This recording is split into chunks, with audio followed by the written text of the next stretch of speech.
बिस्मिल्लाहिर्रहमानिर्रहीम। अस्सलाम वालेकुम।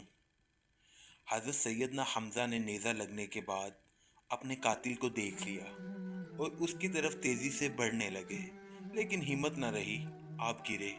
गिरने के बाद दोबारा उठे, अपने जिस्म से नेज़ा निकालने की कोशिश की पर ना निकाल सके, और फिर दोबारा कातिल की तरफ बढ़े, लेकिन थोड़ी ही दूर जाकर गिर पड़े और रूह मुबारक परवास कर गई। ये 17 शवाल 3 हिजरी का दिन था जब रसूलुल्लाह सल्लल्लाहु अलैहि वसल्लम के शेर चाचा के शहीद होते ही कफ़ार ने जंगे अहद में ताज़ियाने बजाना शुरू कर। हंदा बिन उतबा जोजा अबू सफ़ियान आपके जस्ते मुबारक के पास आई और आपके जिस्म की बेहुरमती की, जिसे मसला करना कहा जाता है। आपके नाक और कान काट हंदा ने अपने गले में हार बनाकर डाल लिया और आपका पेट चाक करके जिगर और कलेजा निकाल लिया। जिगर को हंदा ने चबाना शुरू किया और खुशी से झूमते हुए ये अशआर पढ़ने लगी। हमने तुमसे योम बदर का बदला ले लिया है, और एक जंग के बाद दूसरी जंग के शोले तो भड़कते ही हैं। मुझे अपने बाप अतबा के कत्ल पर और अपने भाई वलीद और चाचा शीबा और बेटे बकर मुराद है हंतला की जुदाई पर सब्र और चैन नहीं आता था। आज मेरा दिल मुतमिन हो गया है और मैंने अपनी मानी हुई नज़र पूरी कर ली है। ए वहशी, तूने मेरे सीने का गम दूर कर दिया है और मेरे दुखों का मदावा मुहैया कर दिया है। वहशी के एहसान का शुक्र सारी उम्र के लिए मेरे ऊपर वाजिब हो गया है, जो मैं हमेशा अदा करती रहूँगी, यहाँ तक कि मेरी हड्डियाँ कब्र में गल सड़ जाएं। नाज़रीन गिरामी, बुग़्ज़, कीना और हसद से ये बरी एक बदतरीन मिसाल थी, जो आज से पहले कभी अरबों की जंगों में ना देखी गई थी। जंग ख़त्म हो गई तो अन हज़रत सल्लल्लाहु अलैहि वसल्लम को बताया गया कि आपके चाचा शहीद हो गए हैं। आप तशरीफ़ लाए तो देखा कि चाचा की लाश के टुकड़े मैदान में बिखरे पड़े हैं। आपकी आंखों से आंसू छलक पड़े। गमों के आंसुओं की ऐसी जड़ी लगी कि तमाम सहाबा भी रोने लग पड़े। आपने अपने चाचा के टुकड़े इकट्ठे करने का हुक्म दिया। आपने अपने प्यारे शहीद चाचा के जस्ते मुबारक से मुखातब होकर फरमाया, अल्लाह की रहमत तुम्हारे ऊपर साया फगन हो। तुम रिश्तेदारों का बहुत ख्याल रखते थे और हर कार खैर में सबकत ले जाते थे।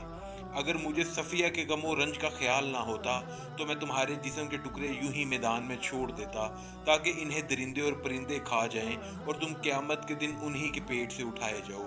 खुदा की कसम, मैं तुम्हारे बदले में कुफार के 70 आदमियों का मसला करूँगा। अंदाज़ा कीजिए कि कैसा बड़ा गम होगा।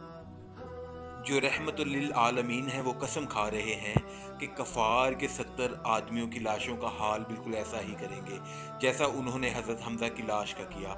नबी करीम सल्लल्लाहु अलैहि वसल्लम के इस इरादे पर अल्लाह ताला ने वही नाज़िल फरमाई, अगर तुम सज़ा दो तो वैसी ही सज़ा दो जैसी तुम्हें अजियत पहुँचाएगी, और अगर तुम सब्र करो तो बिलाशुबा सब्र करने वालों के लिए सब्र ही अच्छा है। और तुम सब्र करो और तुम्हारा सब्र करना ख़ास अल्लाह ही की तौफीक से है। इमाम बिन कसीर और इमाम कर्तबी अपनी तफसीरों में लिखते हैं कि इस आयत के नज़ूल के बाद हजूर सल्लल्लाहु अलैहि वसल्लम ने अपना ये इरादा तर्क फरमा दिया और फिर कसम का कफ़ारा अदा फरमाया। यही नहीं बल्कि आप सल्लल्लाहु अलैहि वसल्लम ने अपने सहाबा किराम को सख्ती से इस बात से मना कर दिया कि लाश के टुकड़े करने हरगिज़ जायज़ नहीं है। यहाँ तक कि किसी कुत्ते के लाश के टुकड़े करने भी जायज़ नहीं है। आप सल्लल्लाहु अलैहि वसल्लम का दिल बहुत ही गमज़दा था। इस मौके पर अल्लाह ताला ने आप सल्लल्लाहु अलैहि वसल्लम को हिम्मत और हौसला दिया था। आप सल्लल्लाहु अलैहि वसल्लम ने फरमाया कि मुझे हज़रत जिब्राईल अलैहिस्सलाम ने खुशखबरी सुनाई है कि हज़रत हमज़ा बिन अब्दुल मुत्तलिब को सातों आसमानों पर जन्नतुल फिरदौस में अल्लाह ताला और उसके रसूल सल्लल्लाहु अलैहि वसल्लम का शेर लिख दिया गया है।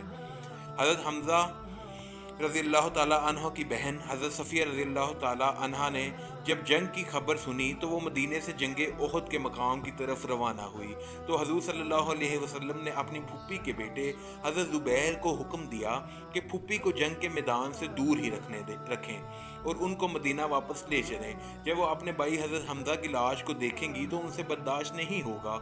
जब उन्होंने उनके बेटे ने कहा तो हज़रत सफ़िया रज़ियल्लाहु ताला अन्हा ने फरमाया कि मैं भाई के शहीद होने की खबर सुन चुकी हूँ। मैं जानती हूँ कि अल्लाह ताला के हाँ ये कुर्बानी बहुत ही मकबूल हुई है। मैं जाहलियत के तौर तरीक़ों से खूब वाकिफ़ हूँ। मैं मुशरिकीन की तरह बैन डालकर नहीं रहूँगी। हज़रत मोहम्मद सल्लल्लाहु अलैहि वसल्लम ने उनको जंगे ओहद के मैदान में आने की इजाज़त दे दी। جب انہوں نے اپنے بھائی کے جسم کے ٹکڑے دیکھے تو آنسوؤں سے آنکھوں سے دریا بہہ نکلے، لیکن بار بار حضرت صفیہ کی زبان سے انا للہ و انا الیہ راجعون ہی نکلا تھا۔ اس کے بعد حضرت صفیہ نے اپنے دونوں ہاتھوں کو بلند کرتے ہوئے دعا کی، اے اللہ تعالیٰ، یہ قربانی تیری راہ پر دی گئی ہے، تو ہی اسے قبول کرنے والا ہے۔ اس کے بعد حضور صلی اللہ علیہ وسلم نے اپنی پھوپھی کو حکم دیا کہ پھوپھی جان آپ مدینے ہی واپس چلی جائیں، تو حضرت صفیہ مدینے میں ہی واپس آ گئی تھی۔ حضرت حمزہ رضی اللہ تعالیٰ عنہ کے جسم کے ٹکڑوں کو اکٹھا کر کے کفن پہنا کر جنازے کے لیے رکھ دیا گیا تھا۔ حضرت صفیہ رضی اللہ تعالیٰ عنہ نے اپنے بیٹے زبیر کو میدان احد سے جاتے ہوئے 2 چادریں دیتے ہوئے فرمایا کہ اپنے ماموں کے جسم کو اس میں ڈھانپ لینا۔ حضرت زبیر نے دیکھا کہ ایک انصاری صحابی شہید ہو گئے تھے۔ انہوں نے دیکھا کہ ان کے جسم پر جو لباس تھا وہ اتر گیا تھا۔ انہوں نے ایک چادر سے اپنے ماموں سے کفن دیا اور دوسری چادر کو اس انصاری کو کفن دے دیا تھا۔ اب جب نماز جنازہ پڑھائی گئی تو اس کے متعلق 2 طرح کی روایات ہیں۔ پہلی روایت تو یہ ہے کہ نبی کریم صلی اللہ علیہ وسلم نے سب سے پہلے اپنے چاچا کا جنازہ پڑھایا اور اس کے بعد ایک ایک کر کے تمام صحابہ کے جسد مبارک سامنے رکھ کر جنازے پڑھے گئے، لیکن حضرت حمزہ کا جسم مبارک سامنے سے حضور صلی اللہ علیہ وسلم نے اٹھانے دیا۔ کیونکہ حضرت حمزہ کو ملا کر کل 70 شہید ہوئے تھے، اس لیے حضرت حمزہ پر 70 بار نماز جنازہ پڑھی گئی۔ دوسری روایت ابن ماجہ کی حدیث نمبر 1502 ہے، جس میں حضرت ابن عباس رضی اللہ تعالیٰ عنہ فرماتے ہیں کہ غزوہ احد کے روز شہداء کو رسول اللہ کے پاس لایا گیا۔ آپ صلی اللہ علیہ وسلم نے 10 شہداء پر جنازہ پڑھنا شروع کیا اور حضرت حمزہ جو کہ رکھے رہے اور باقی شہداء اٹھا لیے جاتے، لیکن حضرت حمزہ کو نہ اٹھایا جاتا۔ اس کے علاوہ ابو داؤد میں بھی اس سے ملتی جلتی روایت کچھ اس طرح سے ہے۔ ترجمہ حضرت ابو مالک غفاری سے روایت ہے، فرماتے ہیں کہ غزوہ احد کے دن رسول اللہ صلی اللہ علیہ وسلم نے حکم فرمایا کہ حضرت حمزہ کی میت لائی جائے، چنانچہ ان کی میت لائی گئی اور ساتھ 9 شہید اور بھی لائے گئے۔ رسول اللہ نے ان کی نماز جنازہ پڑھی، ان شہداء کی میتوں کو اٹھا لیا گیا، جبکہ حضرت حمزہ کی میت وہی رکھی رہی۔ پھر 9 مزید شہداء کو لایا گیا اور سامنے رکھا گیا۔ یوں رسول اللہ نے ان 70 شہداء کی نماز جنازہ 7 بار پڑھی، یعنی ایک مرتبہ 10 شہداء کی نماز پڑھی تو کل نماز جنازہ 7 بار ہوئی۔ حضرت حمزہ کی میت پر ہر بار جنازہ پڑھی گئی۔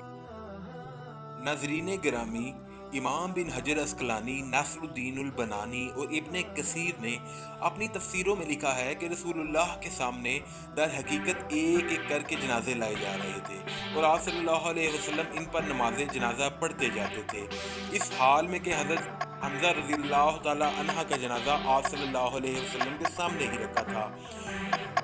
یہ حضرت حمزہ شیر خدا کا اعزاز اکرام ہی تھا کہ ان کے حصے میں ایک منفرد خصوصیت آئی۔ اس سے پہلے اور نہ بعد میں کبھی نبی کریم صلی اللہ علیہ وسلم نے ایک ہی جگہ کسی بھی شخص کا 2 بار بھی جنازہ نہ پڑھایا۔ ناظرین گرامی، صحابہ کو اجتماعی قبروں میں دفن کیا گیا۔ حضرت حمزہ کو ان کے بانجے عبداللہ بن حبش کے ساتھ ایک قبر میں دفن کیا گیا۔ بعض روایات میں آتا ہے کہ حضرت مصعب بن عمیر بھی